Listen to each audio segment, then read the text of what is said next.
ఓం గం గణపతయే నమః. స్వర్ణలక్ష్మి నమస్తే అస్తు. పరబ్రహ్మ స్వరూపిణి రాజ్యం దేహి ధనం దేహి సర్వకామాంచ దేహి మే.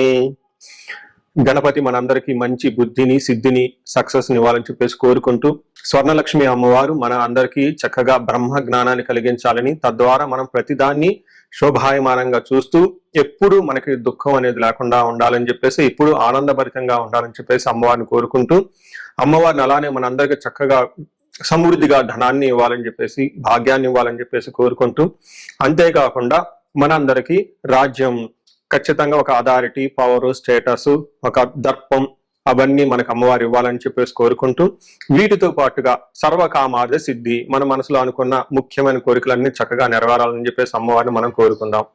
సో మనం జులై మంత్ రాశి ఫలాల గురించి మాట్లాడుకుంటున్నాం కాబట్టి, జులై మంత్ చాలా ముఖ్యమైన అనేక రకాలైన విశిష్టతతో కూడుకొని ఉంది. ఇందులో మనం కొన్ని ముఖ్యంగా చర్చించుకుందాం. ఒకటి, ఈ మాసం వచ్చేటప్పటికి ఫస్ట్ 15 days నిజ జ్యేష్ఠ మాసంతో ఉంటుంది, తర్వాత ఆషాఢ మాసంతో ఉంటుంది. ఈ జ్యేష్ఠ మాసంలో చాలా వరకు పెళ్లిళ్ళు, ముఖ్యమైన కార్యక్రమాలు ఉన్నాయి. వీటితో పాటుగా ఎప్పుడైతే ఆషాఢ మాసం స్టార్ట్ అవుతుందో ఇందులో చాలా చాలా ముఖ్యమైన పనులు అయితే ఖచ్చితంగా ఉన్నాయండి. ఒకటి మనం చూసుకుంటే గురుమూఢం స్టార్ట్ అవుతుంది. ఎప్పుడైతే గురుమూఢం స్టార్ట్ అవుతుందో, ఈ గురుమూఢం మనకి జూలై 15 నుంచి ఆగస్టు 13 వరకు ఉంది. ఈ డేట్స్ లో మనకి వివాహాలు కానివ్వండి, గృహ ప్రవేశాలు లాంటివి శుభకార్యాలు ఎక్కువగా చేయరు. అది ఒకసారి గమనించవలసిందిగా కోరుతున్నాను. వీటితో పాటుగా మనకి ఇంకొక ముఖ్యమైనది ఏమవుతుందంటే, మనకి దక్షిణాయనం స్టార్ట్ అవుతుంది 17వ తారీఖు నుంచి. అక్కడ నుంచి ఇప్పుడు దాకా ఉన్న ఉత్తరాయణం కంప్లీట్ అయిపోయి దక్షిణాయనం స్టార్ట్ అవుతుందని గమనించాలి. తర్వాత 25వ తారీఖున మనకి తొలేకాదశి స్టార్ట్ అవుతుంది.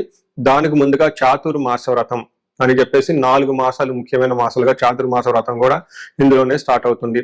ఇంకొకటి లాస్ట్ అండ్ ఫోర్మోస్ట్ ఇంపార్టెంట్, ఈ నెల 26వ తారీఖు నుంచి ఈ 14వ తారీఖు నుంచి 22వ తారీఖు వరకు మనకి చైత్ర మనకి ఆషాఢ నవరాత్రులు అని చెప్తారు.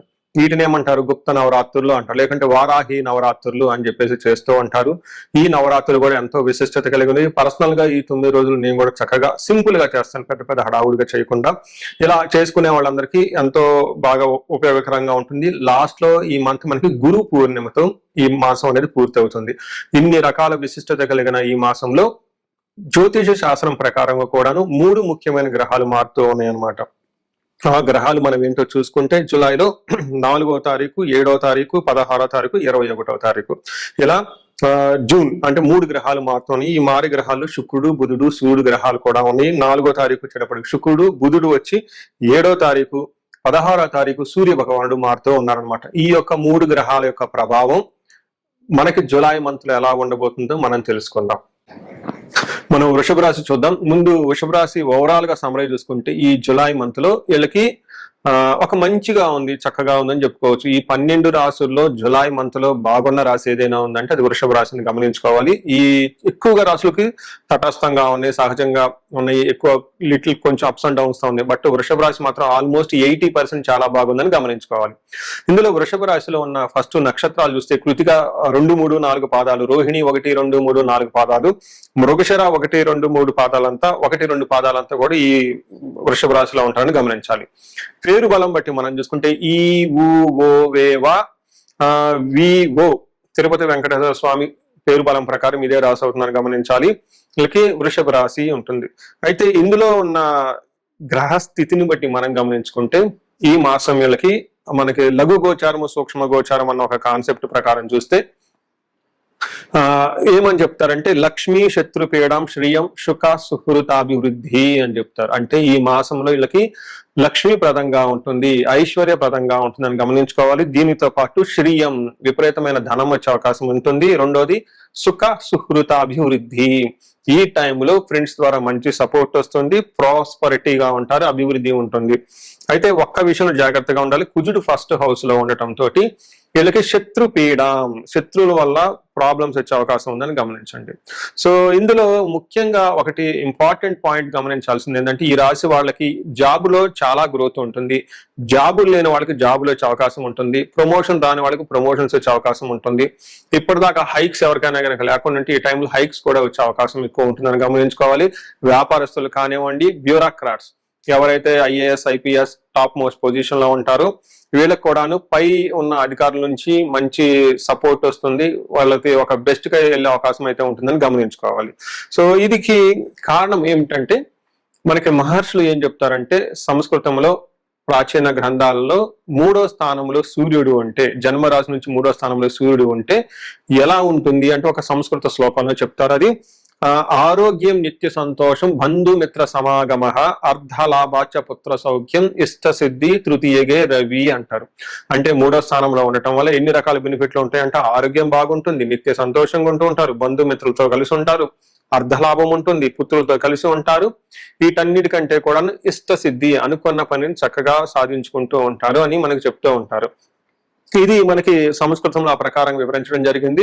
బట్ ఇన్ రియల్ లైఫ్ లో చాలా మంది ఎన్ఆర్ఐలు కానీ లేదంటే ఎవరైనా సాఫ్ట్వేర్ వాళ్ళు ఉన్నారనుకోండి జాబుల్లో ఇబ్బంది పడిపోతూ ఉంటే ఈ టైంలో ఒక మంచి పొజిషన్స్ వచ్చే అవకాశం ఉందని గమనించాలి. అలానే కుజుడు ఫస్ట్ హౌస్ లో ఉండటంతో కొంచెం ఛాలెంజింగ్ గా ఉంటుంది. కుజుడు విషయంలో కుజుడు ఫస్ట్ హౌస్ లో ఉండటం అంటే జన్మరాశిలో ఉండటం వల్ల జ్వరం ఖడ్గావరణం చైవ భార్య బంధు విరోధ కృత్ చంద్ర రాశి గతే యక్ష రాక్షస పీడనం అంటే వీళ్ళకి ఏమవుతుంది, జ్వరం వచ్చే అవకాశం ఉంటుంది, గాయాలయ్యే అవకాశం ఉంటుంది, భార్యతోటి బంధువులతోటి విరోధాలు జరిగే అవకాశం ఉంటుంది. వీటితో పాటు యక్ష రాక్షస పీడనం, ఇది చాలా మంది నాకు ఫోన్లు కూడా చేస్తూ ఉంటారండి. ఎప్పుడైతే కుజుడు జన్మరాశులు వెళ్తూ ఉంటారో ఫోన్లు వస్తూ ఉంటాయి నాకు, అనవసరంగా రాత్రి పూట్ల భయపడిపోతూ ఉంటామండి, ఏమవుతుందో టెన్షన్ గా ఉంటుంది, ఆందోళనకరంగా ఉంటుంది, పడుకుంటే పీడకలలు వస్తూ ఉంటుంది, మాకేదో అయినట్లు ఉంటుంది, హాస్పిటల్కి వెళ్ళిపోతే ఏమీ చెప్పడం లేదు, ఏమీ లేదు, సాధారణంగా ఉన్నాయి, కానీ వీళ్ళు సఫర్ అవుతూ ఉన్నారు. ఇలా అనుకున్నప్పుడు కుజుడు జన్మరాశిలో ఉంటే జరిగే అవకాశం ఉంటుంది. కాబట్టి యక్ష రాక్షస పీడనం అంటారు, ఇవి వచ్చే అవకాశం ఉంటుంది. అయితే బుధుడు వీళ్ళకి 2వ స్థానంలో ఉండటం వల్ల అగైన్ చాలా బాగుంటుంది. ఏ ప్రకారంగా అంటే మణులు ధరించటం, ఆభరణాలు ధరించటం, అంతేకాకుండా ఆరోగ్యం, విద్యావంతులతో ప్రసంగాలు చేయటం, అలానే సముద్రయానం, ఫారిన్ వెళ్ళే అవకాశం కూడా ఎక్కువగా ఉంటుందని మనకు చెప్తారు. అయితే శుక్రుడు 4వ స్థానం ఉండటం వల్ల అగైన్ విశేషంగా లాభం ఉంటుంది, బెనిఫిట్ ఉంటుంది. శుక్రుడు 4వ స్థానంలో యోగ్యతనిస్తూ ఉంటారని మనకి శాస్త్రంలో వివరించడం జరిగింది. శుక్రుడు 4వ స్థానంలో ఉంటే స్వబంధు సన్మానం, స్త్రీ సంభాషణ సంభ్రమ, పుత్రమిత్ర కళాత్రాది విద్యా గోష్ఠు సుఖే భృగునందనే. ఓకే, శుభే భృగునందనే అంటే 4వ స్థానంలో శుక్రుడు ఉండటం వల్ల ఏమవుతుంది, ఇంట్యూషన్ చాలా స్ట్రాంగ్ గా ఉంటుంది, బంధువుల చేత సన్మానించబడతారు, స్త్రీలతో చక్కగా సంబరంగా మాట్లాడుతూ ఉత్సాహంగా ఉంటూ ఉంటారు. ఇన్ కేసు స్త్రీలైతే పురుషులతో వాళ్ళ ఇంట్లో ఉన్న కానివ్వండి బయట వాళ్ళతో కానివ్వండి చక్కగా మాట్లాడుతూ వాళ్ళకి కావాల్సిన మంచి సపోర్ట్ అంతా తీసుకుంటూ ఉంటారని మనకి శాస్త్రం గ్రంథంలో వివరించడం జరిగింది. ఇంతేకాకుండా పుత్ర మిత్ర కళాత్రాది అంటారు, అంటే సంతానం ద్వారా, మిత్రుల ద్వారా, అంతేకాకుండా స్పౌస్ ద్వారా కూడా మంచి సపోర్ట్ వస్తుంది. పెద్ద పెద్ద ప్లాన్లన్నీ ఎక్కువ చేస్తూ ఉంటారు, ఫ్యూచర్ గురించి ఆలోచిస్తూ ఉంటారు, మంచి ఏమంటారు తత్వానికి సంబంధించిన మాట్లాడుతూ ఉంటారు, హై ఫిలాసఫీ లెవెల్ మాట్లాడుతూ ఉంటారు, ఫ్యూచర్ గురించి మాట్లాడుతూ ఉంటారు. ఓవరాల్ గా చూసుకున్న గెయిన్ ఉంటుంది, ఆఫీషియల్ గా కానివ్వండి, జాబ్ రావటంగా కానివ్వండి. సో ఒక ఏ ప్రకారంగా చూసుకున్న కుజుడు తప్పగా మిగతా అన్ని గ్రహాలు చాలా చక్కగా సపోర్ట్ ఇచ్చే విధంగా ఉన్నాయి. కాబట్టి ఇది ఒక బెస్ట్ టైంలో వీళ్ళు ఉన్నారని చెప్పుకోవచ్చు. ఈ రాశి వారికి ఎక్స్క్లూజివ్ పరిహారాలు, కుజుడు వీళ్ళకి ఫస్ట్ హౌస్ లో ఉండటం వల్ల సుబ్రహ్మణ్యేశ్వర స్వామి అష్టకం చదవటము, క్షేత్ర పాలకులు అంటారు, అంటే మీ ఇంటి దగ్గర ఉన్న గ్రామ దేవతలు, మీరు ఏ ఏరియాలతో నుంచి ఉన్నారో ఆ ఏరియాలో ఉన్న గ్రామ దేవతలను చక్కగా నమస్కారం చేసుకోండి, వెళ్ళి ఒక దీపారాధన చేసి వీలైతే ఒక చిన్న బట్టలు కానివ్వండి ఏదైనా సమర్పించండి, చాలా చక్కగా బాగుంటుంది. వీటితో పాటు ఇండివిడ్యువల్ గా జాతకం చూపించుకోవడం, ఎందుకంటే అంతా బాగున్నప్పుడు మీకు బాగలేదంటే ఏదో సంథింగ్ దోషాలు ఉండి ఉండొచ్చు, ఒకసారి జాతకం చూపించుకోవడం చాలా అవసరం.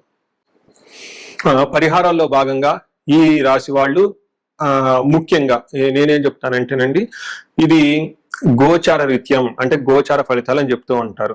అయితే మీ ఇండివిడ్యువల్ యొక్క జన్మరాశిలో చూడటం కూడా చాలా ఇంపార్టెంట్. ఈ గోచార రీత్యాలతో పాటు మీకు ఇండివిడ్యువల్ గా ఉన్న దశాభుక్తి ఏంటి, ఏమైనా శాపాలు ఉన్నాయి, ఏమైనా గ్రహ దోషాలు ఉన్నాయో జ్యోతిష శాస్త్రంలో ప్రకారం అనాలిసిస్ చేసుకోవడం చాలా ఇంపార్టెంట్. ముఖ్యంగా ఎవరికైతే ఏజ్ 40 ఇయర్స్ ±5 years ఉంటుంది, అంటే 35 to 45 years ఏజ్ ఉండి మధ్యలో మీకు ఎక్కడైనా కనుక కెరీర్ లో గ్యాప్ వచ్చినా, లేదంటే అనుకున్న పనులు కాకపోతున్నా, మధ్యలో స్టాగ్నేటెడ్ గా అనిపించినా, లేదంటే ఏదైనా ఒక గందరగోళమైన పరిస్థితి, కయోటిక్ పరిస్థితిలో మీరు ఇన్వాల్వ్ అయ్యారు, తెలవకుండా అవుట్ ఆఫ్ యువర్ కంట్రోల్ వెళ్తూ ఉంది అనుకుంటే ఖచ్చితంగా మీ జన్మ జాతకం చూపించుకోవడం చాలా చాలా ఇంపార్టెంట్. ఎందుకు అంటే మనకు మోడర్న్ సైకాలజీలో, మోడర్న్ సైన్స్ లో ఇది మిడ్ లైఫ్ క్రైసిస్ అంటారు. కానీ జ్యోతిష శాస్త్రం దీనికి చాలా విధాలైన పరిష్కారాలను చూపిస్తుంది. ఈ టైంలో 2 ముఖ్యమైన విషయాలు జరుగుతూ ఉంటుంది. అలా మీ గ్రోత్ కనుక ఆగిపోయి ఉంటే, ఫస్ట్ మీకేమైనా శాపాలు ఉన్నాయా, ఆ శాపాలు ఈ టైంలో యాక్టివేట్ అయ్యా అని చూసుకోవాలి. రెండోది, ఈ టైంలో మీకు నడుస్తున్న దశాభుక్తుల యొక్క గ్రహాల యొక్క ఏమైనా దోషాలు ఉన్నాయా, ఈ 2 కారణాలు ఏంటో తెలుసుకొని వాటికి సంబంధించిన విశ్లేషణ చేసుకొని చక్కటి పరిష్కారాలు చేసుకొని పరిహారాలు చేసుకుంటే లైఫ్ 10 అంతలు ముందుకెళ్లే అవకాశం ఎక్కువగా ఉంటుంది. నా దగ్గరకు వచ్చే క్లయింట్స్ లో ఎక్కువగా ధనానికి ఇబ్బంది పడుతున్న వాళ్ళు స్వర్ణలక్ష్మి విశేష హోమం చేయించుకుంటూ ఉంటారు. శత్రు బాధలు విపరీతంగా ఉన్న వాళ్ళు మనకు వచ్చేటప్పుడు చండీ హోమం చేయించుకుంటూ ఉంటారు. వీటితో పాటుగా ఎవరికైనా హెల్త్ బాగలేకపోతుంటే ఆయుష్ సూక్త్యం, మహామృత్యుంజయ హోమం చేయించుకుంటూ ఉంటారు. భార్యాభర్తల కోసం అన్యోన్య దాంపత్య పాశుపత అభిషేకము లేదా విశ్వావసు గంధర్వరాజ హోమము, ఇవన్నీ చక్కగా చేయించుకుంటూ ఉంటారు. ఎలాంటి పరిస్థితులు మీకున్నా, ఎలాంటి సమస్యలు మీకున్నా, లేదంటే ఎలాంటి క్లారిఫికేషన్ మీకు కావాలనుకున్నా కానీ, ఫ్యూచర్ గురించి ప్లాన్స్ లో కన్ఫ్యూజన్ ఉన్నా కానీ, ఒక్కసారి మీ జన్మ జాతకం చూపించుకొని ఆ జాతకంలో ఏ ప్రకారంగా ఉందని తెలుసుకొని చక్కటి పరిష్కారాలు చేసుకుంటే లైఫ్ అనేది 10 అంతలు ముందుకెళ్లే అవకాశం ఉంటుంది. మీ అందరికి అష్టైశ్వర్యాలు కలగాలని, భోగభాగ్యాలు కలగాలని చెప్పేసి నేను కోరుకుంటున్నాను. నమస్తే.